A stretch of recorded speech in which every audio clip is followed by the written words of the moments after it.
Welcome to Pioneer News. I'm Kenny Garner. And I'm Ethan Henslee.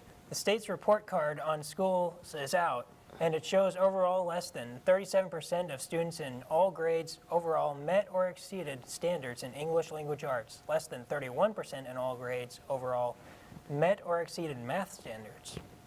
Portland City Council just signed a 3-year deal with White House Utility District to supply extra water for the city's expanding needs. Portland gets a decreasing amount each year from WHUD because it's not meant to be a permanent solution. Homeless in the state's capital city are getting a chance to clean up with a special program. Tricia tells us more about Shower Up. On Monday nights, the War Memorial in downtown Nashville transforms into an area for the local homeless and displaced to be served by local charities. One of these charities is Shower Up, who brings portable showers for anyone who is in need. For Nashville, this has become one of those things that, when people find out that they can get showers, especially, again, the unhoused community, those who are experiencing homelessness, when they find out they can get a shower, that can change the trajectory of their lives sometimes. More than just being clean, it's actually psychology too. It makes you feel a lot better. You don't want to actually go interview for a job or go shopping or something like that and be dirty.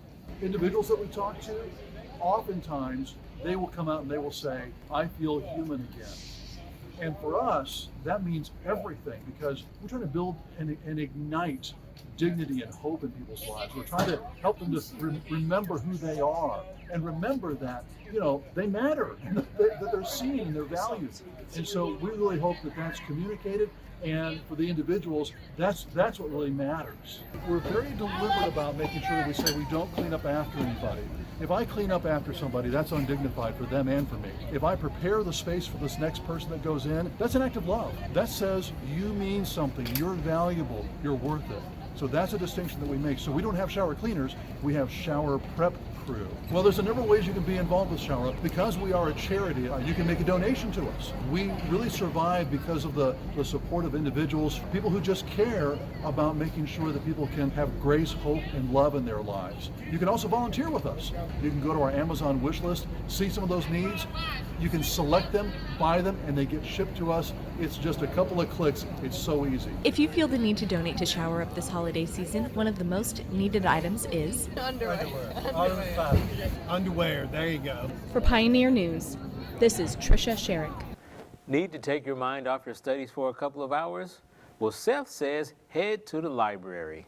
In addition to literature and an online database, the Volunteer State Big Pen Library also has access to multiple films for people's viewing pleasure and or education. We are here with Meredith Yates, a librarian in the building, to give us more info. What can you tell us about the selection of films that are in the library? The selection of films that we have here in the library started quite a bit before I joined Volunteer State in 2015, but the DVDs were all behind the counter, so you couldn't browse them.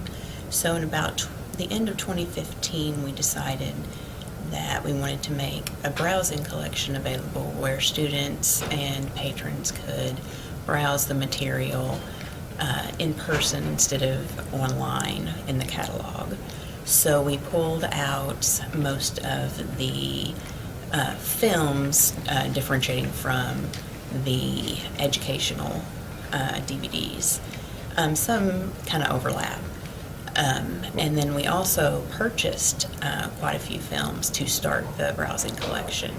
We also have had several large donations, and we also took in some DVDs that have yet to be processed that were discarded from one of the other community colleges here in Tennessee.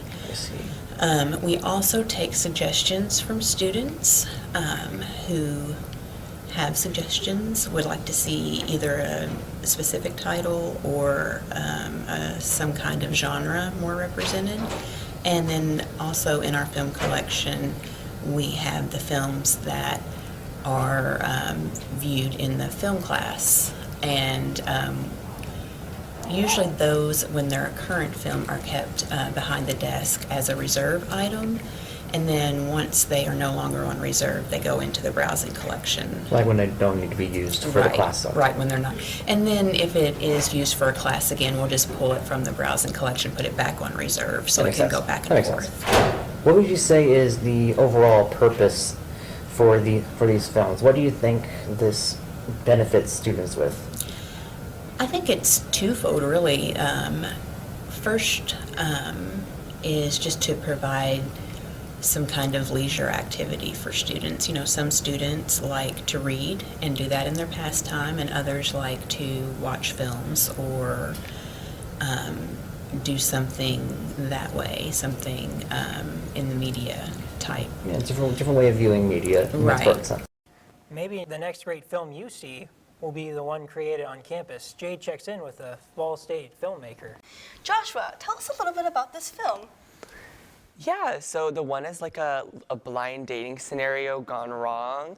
So, you know, it starts like kind of a rom-com idea, really sweet, and the main character is trying to find their love, their match, and then there's a little bit of a twist. Ooh, interesting. So what was the inspiration behind this story?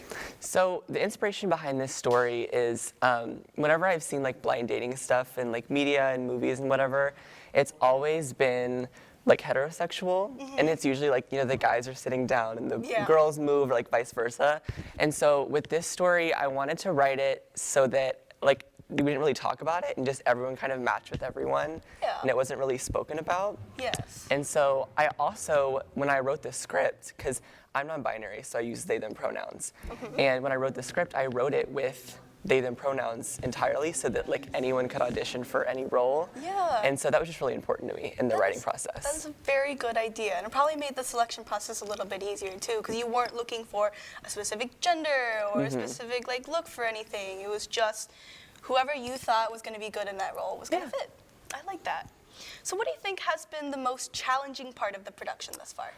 I would say the most challenging part was probably the time crunch on set, because we filmed it all in one day, and we just had the one filming day, and it was pretty much in one location. So we got there early in the morning, and everyone was there, and it went really smoothly, but there were a few hiccups, and so I think just we got it all.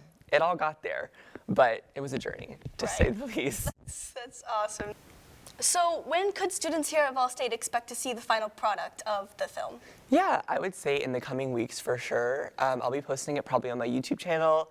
I'll be doing a director's cut, and then there's also going to be a cut for my class that will be available as well. All right, that sounds fantastic. We have a full schedule lined up with basketball and football this holiday season, with some gifts and some cold. Here's a look at sports. The Titans take on the Bengals on Sunday at noon. They're rolling off a 27-17 victory over the Packers. Titans' Derrick Henry reached 2 rushing milestones versus Green Bay. With his 10th touchdown for the season, he's one of only 4 Titans to hit that, and he's passed the 1,000 yards for the season mark. Tennessee lost Heisman candidate Hendon Hooker for the season after he tore his ACL in Saturday's 63-38 loss to South Carolina. With Hooker sidelined, Tennessee will turn to Joe Milton at quarterback Saturday against Vanderbilt. Fall State notched his first win for the season over the weekend with a 75-60 victory over Cleveland State at the Pickle. They take on Southeastern Illinois College at home tonight. Game time is 7:30. I'm Harrison, and that's a look at Pioneer Sports. It's been kind of a roller coaster with Mother Nature as we close in on winter. Here's a look at the forecast. We're looking at clouds tonight through the morning, the low 42. Expect some showers to go along with it, especially in the suburban Nashville through Gallatin area. Tomorrow, through the weekend, it will continue to rain, but at least it's not snow. High tomorrow up to 55, dropping to 44, and flirting in the 30s overnight through Sunday. So far, it looks like the snow will not be impacting holiday traffic next week, but make sure to check your tire pressure because the cold will certainly be impacting that. I'm Jade Wren with your Pioneer Forecast. That wraps up this edition of Pioneer News. I'm Kenny Garner. And I'm Ethan Henslee. Thanks for watching.